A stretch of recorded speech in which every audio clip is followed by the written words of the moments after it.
The twin suns of Varka 9 were sitting behind the jagged cliffs, casting long red shadows across the dusty ground as the stranger approached the outpost alone. His boots crunched on the gravel, and each step echoed in the dry wind that whispered through the bones of old buildings. The outpost was small and rough, a place for smugglers, pirates, bounty hunters, and exiles. It had no law, no order, only silent rules made by the strongest and the cruelest. At the center stood a bar carved into a dead rock, glowing with a neon sign that flickered in broken alien symbols. Inside the bar, the air was thick with smoke and heat. Strange music played low and steady, and creatures from every corner of the galaxy sat in shadows, sipping dark drinks from strange cups. There were creatures with glowing eyes, spiked shoulders, gills, wings, claws, and voices that buzzed or boomed. They talked in grunts or growls, or whispered in languages never heard on Earth. Some played games with sharp cards, others made deals in the corners, while a few stared with empty eyes at their drinks. Then everything stopped. The door opened with a creak, and a shape stood in the light, tall and human. No one moved, no one breathed. The music stopped and the whispers died.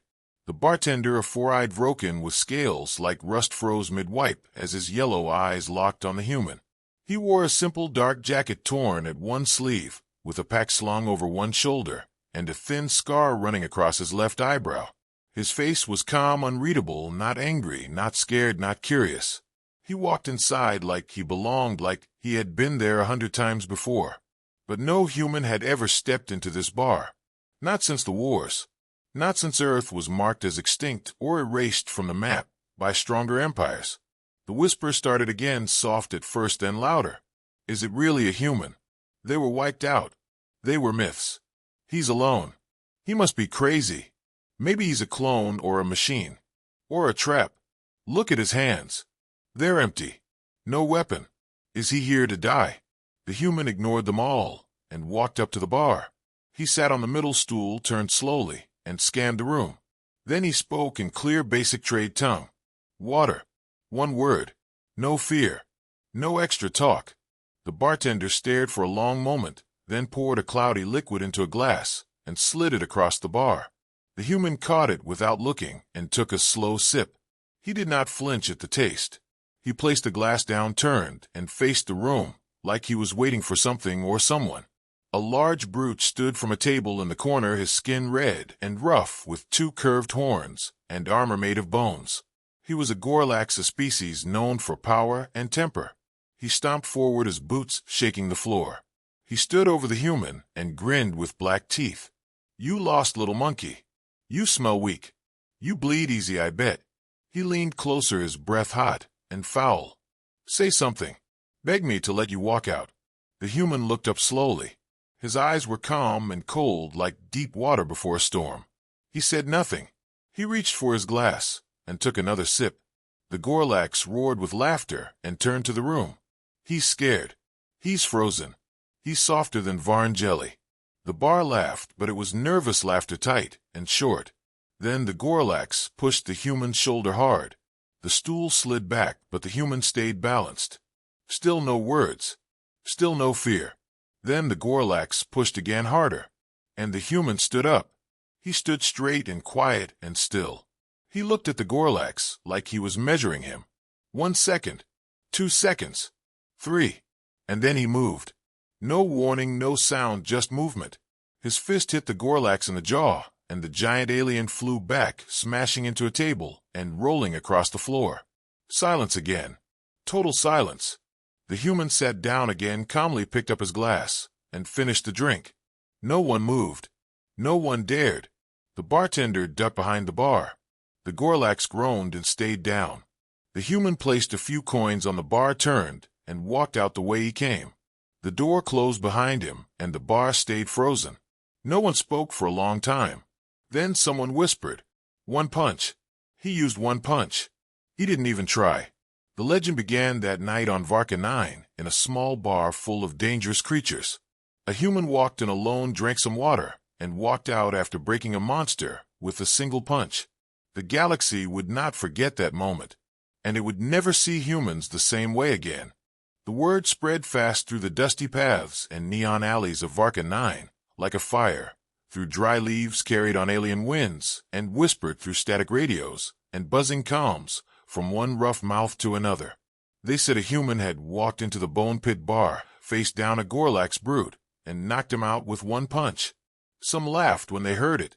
Others went quiet, and a few made calls to people with dark ships and sharp questions. The next day the Bone Pit bar had new cracks in the walls and silence in the air. The stool where the human sat remained empty, though no one dared touch it. Even the bartender polished the surface around it, but left the seat itself untouched, like it had been blessed or cursed. He said nothing when asked, just raised his 4 eyes and shrugged. By the time the twin suns rose again, new faces had already landed on Varka 9. Hunters, dealers, spies, mercenaries. They came with questions and blades and scanners, and all of them wanted one thing: the human. Some wanted to capture him, others to kill him. A few just wanted to talk, but none of them truly understood what had happened. They thought it was luck. They thought the Gorlax was slow or drunk or clumsy. They were wrong. Jack, meanwhile, walked through the scrapyard market on the edge of the outpost, his boots leaving faint prints in the dust. He stopped at a stall with rusted parts and glowing screens, and lifted a broken device, studying it. The merchant, a small insect-like creature with twitching mandibles, watched him closely, but said nothing. Jack handed over some credits and tucked the part into his pack, then moved on. He was looking for someone, but no one knew that. Not yet. Behind him a shadow moved. A tall figure cloaked in a thick armor suit walked up beside him. A bounty hunter. Human. Came the grating voice through the helmet speaker. You're making a lot of noise for someone who claims to be extinct. Jack said nothing, just kept walking. The hunter followed. My client wants to talk. You can come now easy, or later broken. I get paid either way. They walked past rows of alien gear and blinking drones. A few shoppers paused, sensing the tension in the air. The hunter's hand hovered over his weapon. You really think that little bar trick scared anyone? You got lucky. Gorlax are all meat, no mind. You won't last 10 seconds with me. Jack stopped at the edge of the market, near a stack of metal crates. He turned slowly and looked at the hunter. Still no fear. Still no words. The hunter scoffed and reached for his gun. What happened next would be retold 1,000 ways across 1,000 worlds, but no one who saw it would ever forget it. Jack moved. One step. One motion. A flash of movement that most eyes could not follow. He was suddenly behind the hunter. The gun fell. The suit cracked. And the hunter was on his knees, gasping through a broken helmet. Jack leaned close and whispered something no one else could hear. Then he walked away, leaving the hunter still breathing, but frozen in fear. A kid in the crowd, who had filmed the whole thing, posted it within minutes, and by the time Jack had reached the edge of the outpost, that footage had gone viral across 3 systems. Now he wasn't just a fighter. He was a ghost. A myth. A warning. Some called him the last Earthman. Others named him the Quiet Storm. But none of them truly knew what he was after. Later that night, Jack sat by a fire outside the outpost, near the rusting remains of an old shuttle. The stars above burned cold and distant. He stared into the flames, not speaking, not moving. From his pack he pulled a small metal locket and opened it. Inside was a picture. A girl. Smiling. His sister. He had tracked the slavers to this part of the galaxy months ago. Rumors said they had passed through Varka 9. He didn't care about glory or revenge. He just wanted her back. But now the galaxy knew his face. Or at least his fists. In a dark control room far away, members of the Galactic Council watched the footage. Again and again. They analyzed the movements, measured the impact, studied the speed. One tall being with skin like molten glass turned to the others. If this is what one human can do alone, imagine what happens if there are more. Another elder creature hissed in agreement. They were a mistake to ignore. Perhaps a greater mistake to provoke. Back on Varka 9, the bartender closed early for the first time in years. Too many strangers. Too many questions. Too much heat. He thought about the look in the human's eyes. Not angry. Not wild. Just calm and tired. Like someone who had seen too much and still walked forward. He poured himself a drink with shaking hands and sat in the empty bar, staring at the stool that remained untouched. Somewhere in the shadows near the hills outside the outpost, 3 figures watched Jack from a distance. All wore black armor and carried high-grade weapons. One lifted a scanner and narrowed his eyes. Target located. Confirming ID. Human signature matches the bone pit footage. Orders. Capture alive. If he resists, use full force. They moved quietly through the dust, using the rocks for cover. But Jack had already stood. He had felt them coming. He stepped away from the fire. No fear. No hesitation. The first attacker came fast from the left with a shock blade. Jack ducked low and drove his elbow into the gut of the soldier, lifting him off the ground. The second opened fire. Jack rolled behind a boulder and threw a piece of metal into the darkness. The gunfire followed the sound, and Jack was already moving behind the shooter. One strike. Weapon dropped. Another strike. Unconscious. The last soldier hesitated but raised his weapon anyway. Jack didn't wait. He charged forward like a storm. Fast and silent. He swept the legs, took the weapon, and pinned the soldier down. Who sent you? The soldier only growled, and Jack knocked him out with a quick jab to the neck. 3 attackers down. No injury. No mercy. No showmanship. Just skill. Just silence. Jack looked at the stars again and sighed. He didn't want this attention. But if the galaxy wanted to chase him, it would learn one truth the hard way. Humans do not run. They do not beg. They do not break easy. He picked up his pack and walked deeper into the dark hills. Somewhere out there someone knew where his sister was, and he would find them, even if it meant fighting every species in the stars. The legend of the bar fight was only the beginning. And legends, they have a way of growing with every step the hero takes. Far above the burning moons and dust-choked skies of Varka, 9 the Galactic Council's central command hovered in the black silence of space, a floating fortress, built from metals unknown to most civilizations, wrapped in energy shields and guarded by fleets older than some stars. Inside the great chamber, 12 beings sat in tall chairs formed from crystal bone stone and light, each representing a different species, each chosen not by votes or honor, but by survival and power alone. A giant curved screen lit the air before them, playing the footage, once more the image grainy, but clear, showing a lone human knocking a Gorlax into a wall, then calmly finishing a drink before walking out of the Bone Pit bar, as if he had done nothing worth noticing. The footage changed, now showing the second incident in the scrapyard market, where the armored bounty hunter tried to confront the same human only to be defeated without a single weapon and with barely a movement. Whispers filled the chamber, thick and nervous, some laced with disbelief, others with awe, and one with fear. They said humans were extinct, said the being of mist and sound whose form shimmered with every word. They said the last colony vanished 2 cycles ago.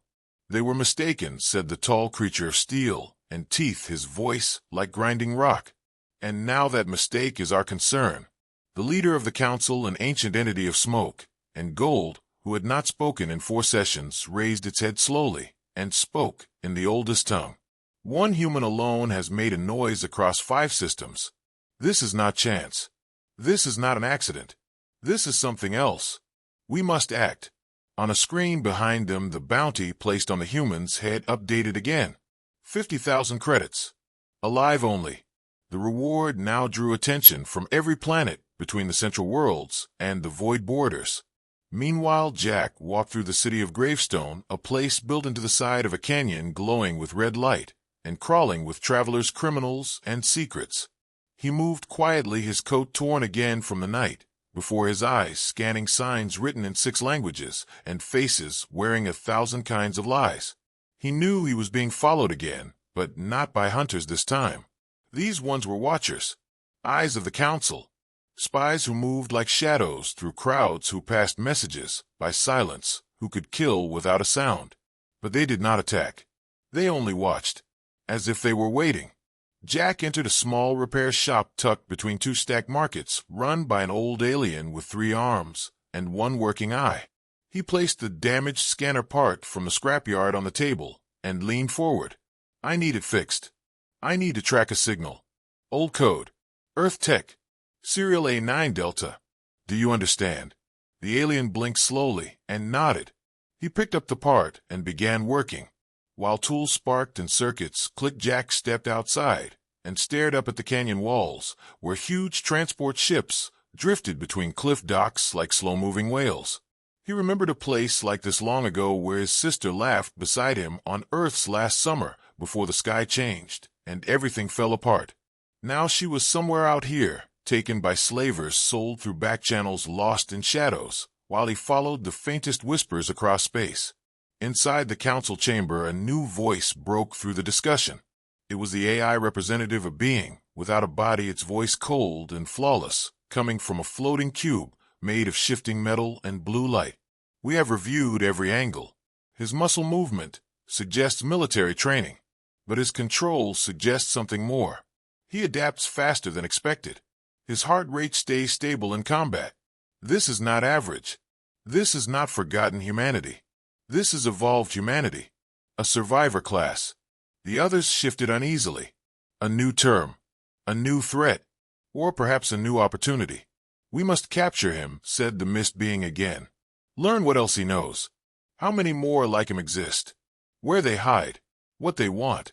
Or we must eliminate him, said the stone-voiced creature, before his legend spreads too far. But the council did not agree. Not yet. They needed more. More proof. More information. More fear. Back in Gravestone, Jack returned to the repair shop, and the alien handed him a small screen now glowing with data. A signal had been found. Faint. Old. But human. A tag used in emergency transmissions from old Earth ships. Last ping. 2 sectors south. Near the dead zone. The Forgotten Rim. Jack nodded and left payment. As he turned to leave, the alien called out, "You should not go there. That place eats ships.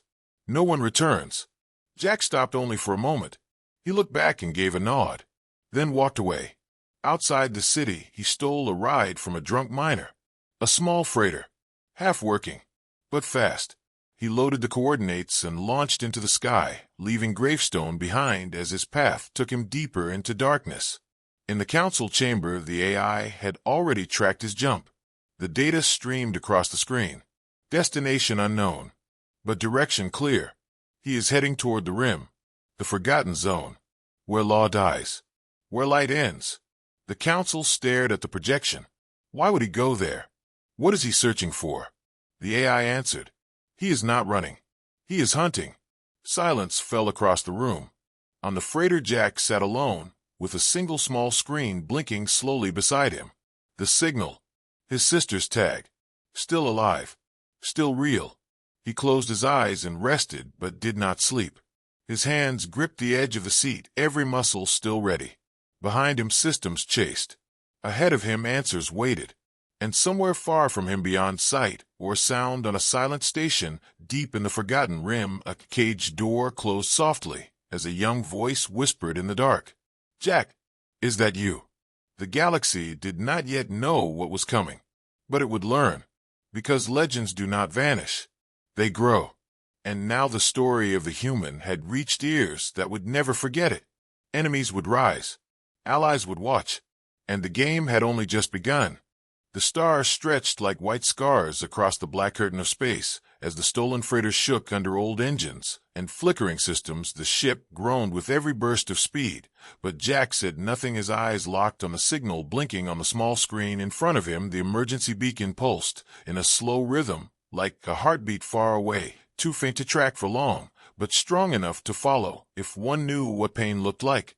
He sat in silence, the hum of space whispering around him, the faint buzz of gravity stabilizers failing every few minutes, but his focus never wavered. The Forgotten Rim was near now, a part of space avoided by traders, patrolled by no law, ruled only by those too dangerous or desperate to live elsewhere. Here stations floated, abandoned ships drifted broken, and old wars slept under the silence of dead systems.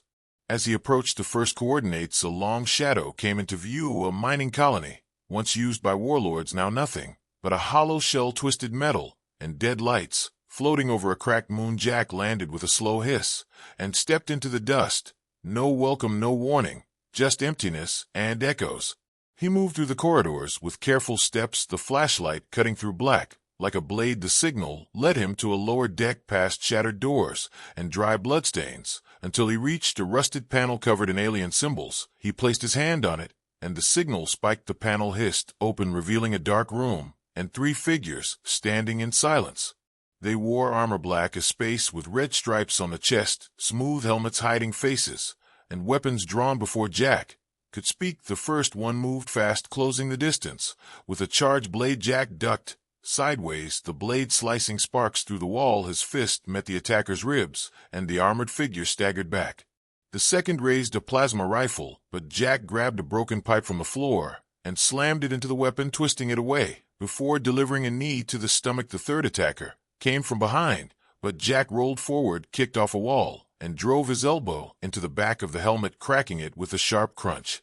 The fight ended fast, but not easy. Blood from a cut above Jack's brow dripped down his face as he stepped back and looked at the 3 bounty hunters, unconscious or groaning on the floor. They were well-trained, not amateurs, which meant someone had paid good money and given better intel. He knelt beside one of them, pulled off the helmet, revealing a pale face covered in cyber tattoos and scars. He slapped the man awake and asked one word. "Who?" The bounty hunter coughed, spit, and smiled with bloody teeth. "Everyone. They all want you. Council, cartels, war bands, even collectors. You're not a man anymore. You're a prize." Jack stood up, walked to the console, and scanned the bounty signal. It was fresh, posted less than a day ago, and it came with orders. Alive only. Bring it unharmed. Extreme caution advised. Classify as high risk. Do not engage alone. He destroyed the console before leaving, dragging the unconscious attackers into a sealed room and locking it behind him. The silence of the colony returned like a closing hand, heavy and endless. Back in orbit, his freighter detected another ship approaching, fast, too fast for patrol craft, smaller than military, but armed. He jumped into the pilot's seat, eyes sharp, hands steadied the screen, showed a sleek black ship with twin engines, glowing red, the kind used by elite bounty cells, the kind that never gave warnings. He activated the freighter's cloak, a risky move for a stolen ship, but it held. He drifted behind a broken satellite and watched as the bounty ship scanned the area. Its scanners passed over him once, twice, and then moved on the ship, circled the colony, then vanished into the dark. Jack waited until the radar cleared before powering up and changing course deeper into the rim. Hours later, he landed on a small moon with thick fog and glowing moss, where old tech was sold by blind merchants and names were traded for silence. He entered a low building shaped like a skull carved into a mountain, where voices whispered from the walls, and everything was for sale if you paid with the right kind of truth. Inside, he met Rika again, a smuggler with 6 fingers on each hand and eyes that changed color with mood. She had helped him once, then betrayed him once, and now looked at him with guilt wrapped in nervous laughter. "You brought trouble again," she said, sitting behind a metal desk with wires growing out of it. "I should charge double. They're saying you broke a bounty ring on Varka 9. Alone. With nothing but your fists." Jack placed a memory shard on her desk and spoke. "I need information. This signal. Where did it go next? I know you can trace it." She frowned, took the shard, and plugged it into the wall. Her eyes flickered blue as the data ran through her implants. She leaned back and sighed. "This is old. Slaver tech. Modified Earth beacon. They covered their path, but not enough. They docked at Station Hollow about 3 months ago.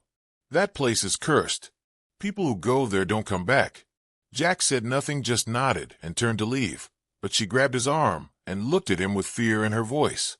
"They're calling you the human ghost. The unkillable. You're not a myth, Jack. You're a target." He walked out into the fog. Without answering behind him, the building swallowed itself in smoke and light, and the path ahead became darker, but he kept walking, always toward the next signal, always toward the next name. Above the moon, the bounty grew again, now 100,000 alive only, and now with faces shown on every outlaw station, in the rim posters, hollow tags, coded messages, all flashing one word: danger. Jack boarded his freighter again, patched up the systems, and flew toward Station Hollow, the most dangerous place in the Forgotten Rim, a place without laws, without lights, and without mercy. Here slavers came to vanish, warlords came to hide, and monsters came to feed. As he approached the ruined station, sensors picked up motion dozens of life forms, some human, some not weapons, active shields weak, but deadly enough to burn him out of the sky. If provoked, he shut off weapons and landed slow, letting them think he was alone, letting them believe he came unprepared. In truth, he carried no army, no backup, no plan, just the memory of a sister stolen, the face of a child he had failed, and the strength to do what others would never try. The docking bay hissed open, and Jack stepped into the station, where screams echoed from metal walls and lights flickered like broken dreams. Bounty hunters watched from corners, slavers loaded crates filled with stolen lives, and guards with burning eyes patrolled every hall, but no one moved to stop him yet. He walked down the central corridor, where a massive creature with silver horns blocked his way, and growled, "This is private ground. You bleed if you stay." Jack looked up with quiet calm and spoke only once. "Then I guess I bleed with purpose." And with that, the fourth chapter of the legend began, not with warships or speeches, but with one man stepping into the darkest place in the galaxy, unafraid and unbroken, carrying nothing but will and memory through fire, silence, and shadow. The lights inside Station Hollow flickered like dying stars, casting long shadows across rusted steel and cracked walls, where whispers ran faster than feet, and fear grew in corners untouched by law or light. As Jack moved deeper into the station, every step brought more eyes, more tension, and more danger. The scent of oil, blood, and smoke filled the air, while screens above displayed strange messages in alien codes and symbols, half warnings, half threats. No one approached him yet, but the air felt thicker now, like something unseen was waiting, watching, weighing every choice he made. The guards had not raised weapons, but their hands hovered near triggers, and their helmets turned just slightly too often, tracking his movements through corridors littered with crates, broken droids, and stains left by those who never made it out.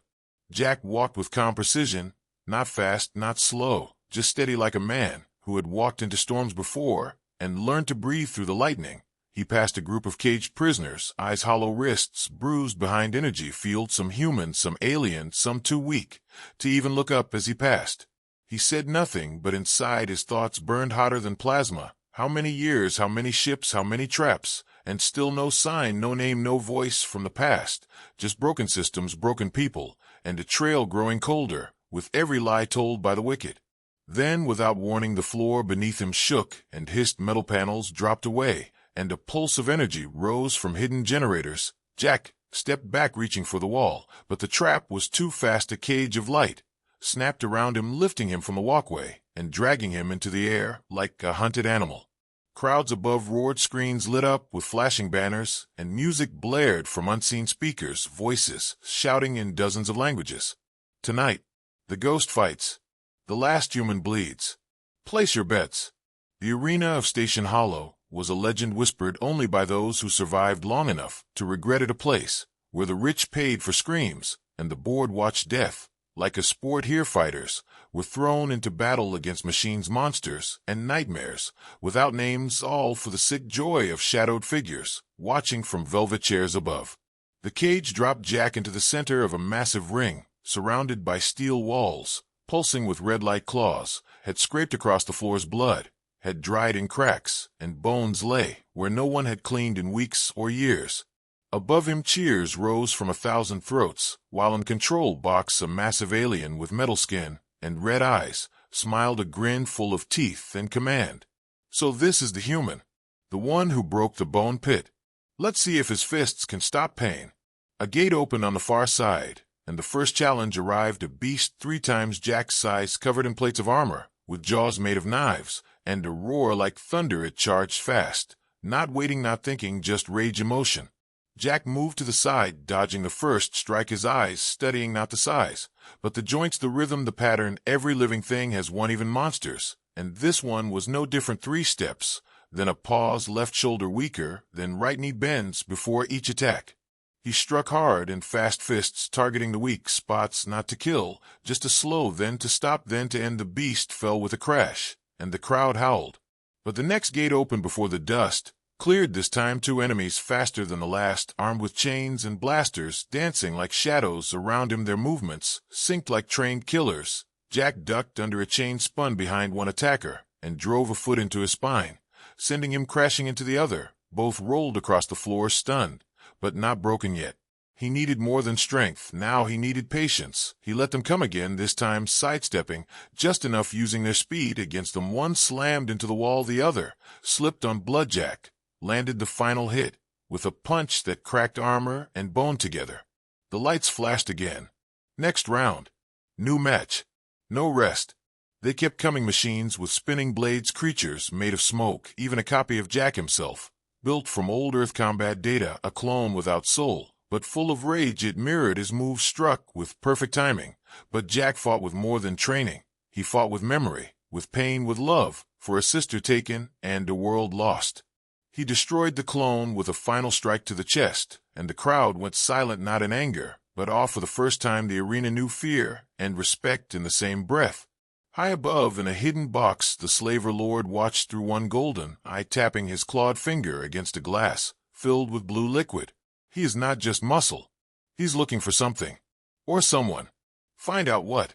Later, locked in a holding cell behind laser bars, Jack sat alone, muscles, sore knuckles bruised, but mind still sharp. Across from him, a guard leaned against the wall, holding a data pad, watching replays of the fights, with slow admiration.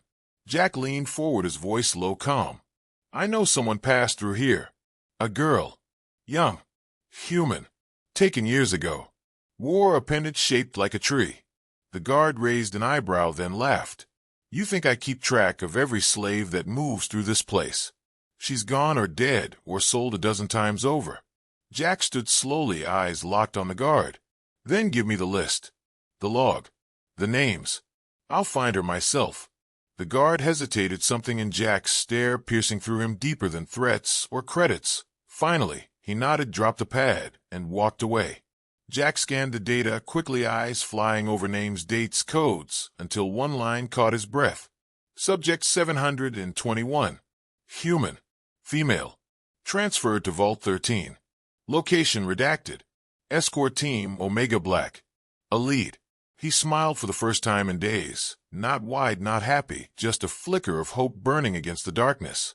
That night he faked a collapse. During transport, 2 guards rushed, and one lowered his weapon to check his pulse. Jack moved like a whisper, fast and final, taking the weapon, using the guard's body to block the shot from the second, then disarming him in one motion. He ran through the corridors, now empty except for alarms and flashing lights, reaching the ship dock just as the arena began to burn, flames rising from sabotage planted hours earlier, while crowds screamed and fighters broke free in the chaos. He launched his stolen ship into the void, leaving behind smoke, fire, and a legend that would echo across systems like thunder through silence. Jack had survived the arena. Jack had broken the unbreakable ring. Jack was not just a fighter now. He was a storm with a purpose. And somewhere far beyond light, Vault 13 waited behind walls unknown, filled with secrets meant to stay buried. But Jack was coming, and the galaxy was starting to tremble. The stars above Vault Sector burned cold and silent as Jack's stolen ship glided through space, like a phantom, its outer shell scarred from plasma fire, and its engines whining from overuse. Yet it moved with purpose, steady and unshaken, drawn forward by the signal of a life, once thought lost, now pulsing through encrypted coordinates that led to one place no one dared to enter without an army, the Omega Black slaver ship, known as the Devourer.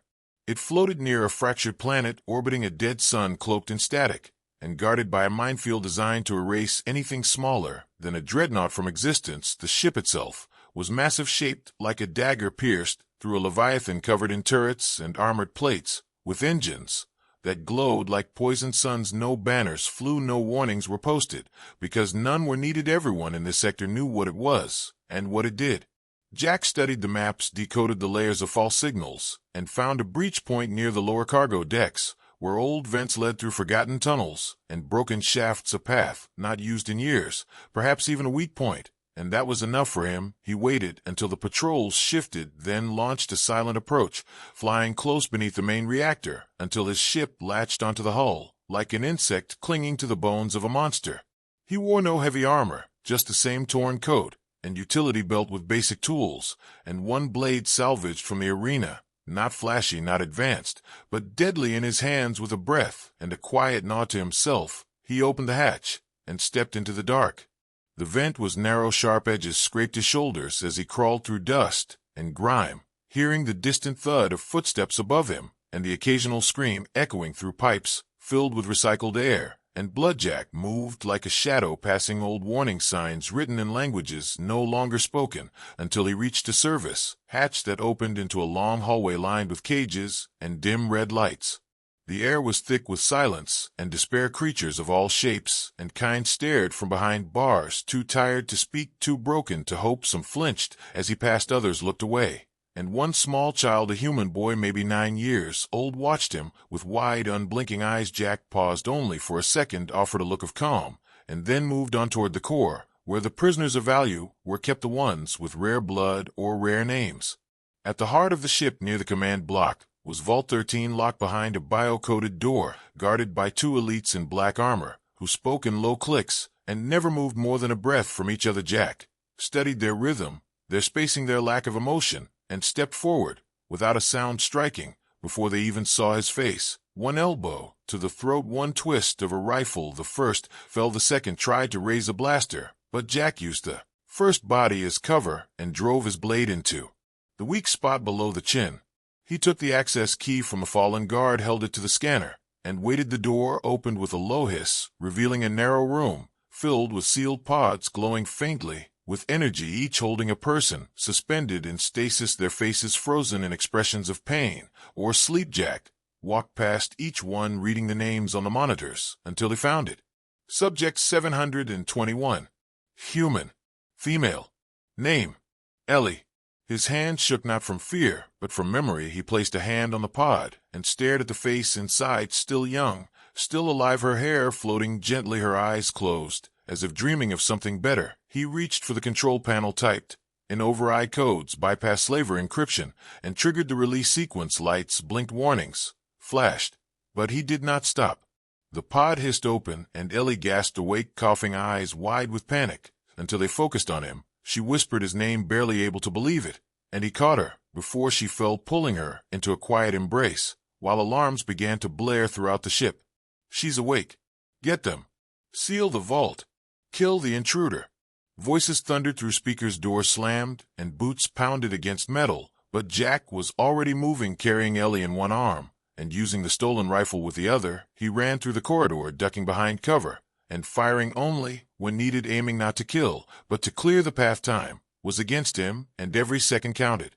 Explosions rocked the hallway as turrets activated and auto defenses fired blindly. Jack dove into a side room, slid under a table, and hacked into the console, locking the doors behind him and triggering a feedback loop that knocked the turret grid offline for 20 seconds, enough to run again, enough to reach the lower hangars. Ellie struggled to walk, but Jack held her steady, whispering that it was real, that she was safe, that nothing would take her again. She held his hand tightly, like she had when they were kids, back when Earth was still green and the sky still held promises. In the hangar, chaos reigned. Slavers scrambled to prepare ships, guards shouted over one another, and one massive figure in gold armor stood waiting, his face hidden behind a burning visor, his voice deeper than engines. "You should not have come here, human. Now you both die." Jack said nothing, only placed Ellie behind a crate and stepped forward, his body bruised, his blade bloodied, but his will unbroken. The slaver leader charged like a falling meteor, wielding a hammer the size of a speeder. Jack dodged, rolled, struck fast, but the armor was thick and the enemy too strong for brute force alone.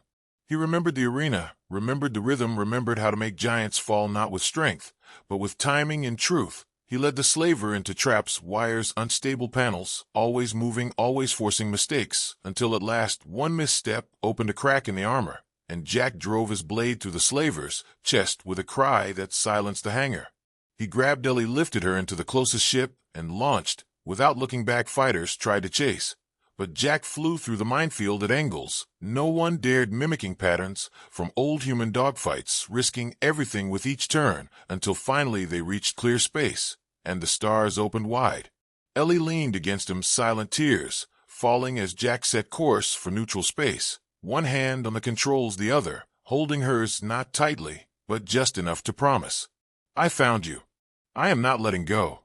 Behind them, the Devourer burned not in flame, but in data, as Jack's virus tore through its systems, exposing secrets to every planet, every law enforcer, every rebel across the galaxy, revealing names, routes, buyers, and sellers, the slaver network collapsing in real time under the weight of its own shame. The galaxy watched as messages streamed in. The ghost saved his sister. The human broke the chains. They thought he was a myth. But now he is hope. And as they disappeared into the stars, no one knew where they would go next, but all knew one thing. For certain, the legend was no longer just a story, it was a signal, and it was only just beginning. The stars stretched wide across the sky like rivers of ancient light, flowing in silence and watching without judgment as the stolen ship carried Jack and Ellie away from the wreckage of the Devourer, through nebulae thick with color and fields of asteroids drifting like forgotten bones across the dark. The engines hummed with steady rhythm, but inside the ship there was only quiet, a stillness broken only by breath and the occasional flicker of warning lights that pulsed like old memories refusing to die. Ellie sat on the edge of the cot in the medbay, her eyes half closed as the auto-scanner patched wounds and flushed her system of sleep toxins, her voice still weak but steady, while Jack stood nearby, arms folded, watching the door, as if expecting more monsters to arrive from the void, though he knew none would catch them. Now, not yet anyway. She turned her head and asked if it was real, and he nodded slowly, without speaking, because no words could hold what he felt. Not guilt, not hope, just a weight, lifting after years of silence.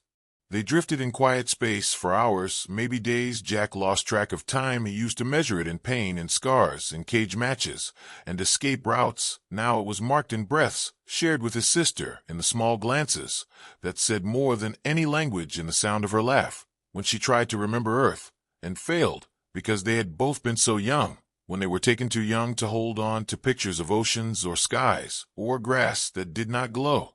Their ship crossed into neutral sectors where no one ruled and no one asked questions, long enough for Ellie to recover enough to walk without support and to smile again. And as Jack worked to repair the systems, she read reports flickering across scattered networks, messages sent in whispers about a human ghost who broke into the most feared slaver ship in known space and walked out with someone the slavers wanted kept silent forever. The messages grew louder until even the trade hubs at Orion's belt were talking about the brother who came back from the dead. He told her about the arena, about the bar on Vault Station where it all started, about the old soldier who raised a glass, and the bounty hunter who gave him a knife, and the strange alien with the cracked beak who whispered that humanity had been forgotten but never erased. And she listened to every word, her eyes wide, her hands gripping his like an anchor, because now the story was more than survival, it was a flame, and flames always spread. By the time they landed at the outer moons of Draxus 9, rumors had turned into stories, and stories had become warnings. Pirates spoke of a human who could not die. Slavers changed routes to avoid sectors where his name had been heard. Even corrupt trade lords sent bribes into the dark, trying to avoid his wrath. Though they had never met him, Jack walked through the crowd at the docking station, and for the first time in years no one saw him as prey. No one tried to push him aside or bark orders. They stepped back, eyes wide as if seeing a shadow take form. Ellie stayed aboard the ship, working on decoding the files they had stolen from the Devourer, files full of names and deals and routes that linked noble houses to flesh markets and empires to cages. She said they needed to release it all, and Jack agreed, but not without protection, because once that data hit the main networks, there would be war, not just of weapons, but of lies and power and secrets burning under spotlights. They needed allies, and allies meant trust, which was in short supply. They went to one place where no one betrayed a deal, not because of honor, but because of punishment. It was a station called Black Hole, floating in a void pocket where gravity bent sideways, and the rules were enforced by a machine mind older than most civilizations. Jack had a name to speak at the gate, a name given to him by the old soldier at the bar, and when he spoke it, the gates opened, and the silence that followed was not of fear, but of respect. Inside Black Hole, he met with an information broker with no face, only wires and whispers, who listened to Jack's offer and asked only one question: do you want revenge or change? And Jack answered without hesitation, I want them to be afraid of what we remember. The broker smiled, or maybe the lights flickered, and within hours data was flooding into every news line, every underground feed, every rebel channel, and even the secure comms of systems that swore they never trafficked in lives. The galaxy did not explode at once, but its shook slaver ships began vanishing intercepted by unknown forces, sometimes left in pieces, sometimes just empty corrupt governors, found crowds at their doors not with weapons, but with questions, and when no answers came the crowds stopped waiting. The name Jack the human ghost, the brother with fire in his blood, became a mark of hope and of warning, depending on who heard it. But not all were pleased. There were councils hidden in the dark that profited from silence who now gathered in secret to discuss the problem, not the data, not the freedom, but the man who had made too much noise too quickly. One said, he must be erased. Another said, he was just a man, let him burn out. But a third said, no, he is a symbol, and symbols do not die easily. We must rewrite the story before he becomes a legend too large to contain. Back on their ship, Jack and Ellie listened to the broadcasts playing like songs across channels. Ellie asked if it scared him, and he said yes, because now they would be hunted not as criminals, but as something worse, a threat to the old ways. She smiled and said maybe it was time for the old ways to break, and Jack laughed, not because it was funny, but because it was true, and because she said it without fear. They left Black Hole with a new heading, not to hide, but to find others who had been broken and buried, voices that once cried alone and now sang in unison, people who had thought they were forgotten, until a human walked into a bar, picked a fight with the wrong crowd, and reminded the galaxy that humanity may be scattered but never silent. And as the stars rolled on, and the engines roared, and the message spread across the void, the story of the fight, of the escape of the brother who would not give up, was told again and again in bars and bunkers and broadcast loops, always starting the same way. They said he walked in with nothing but rage in his eyes and love in his heart, and when he left he carried a legend on his back. And now we remember. Now we rise. And so the human story continued, not in endings, but in sparks, each one lighting the way for those still lost, still caged, still waiting. Because sometimes it only takes one bar fight to start a revolution.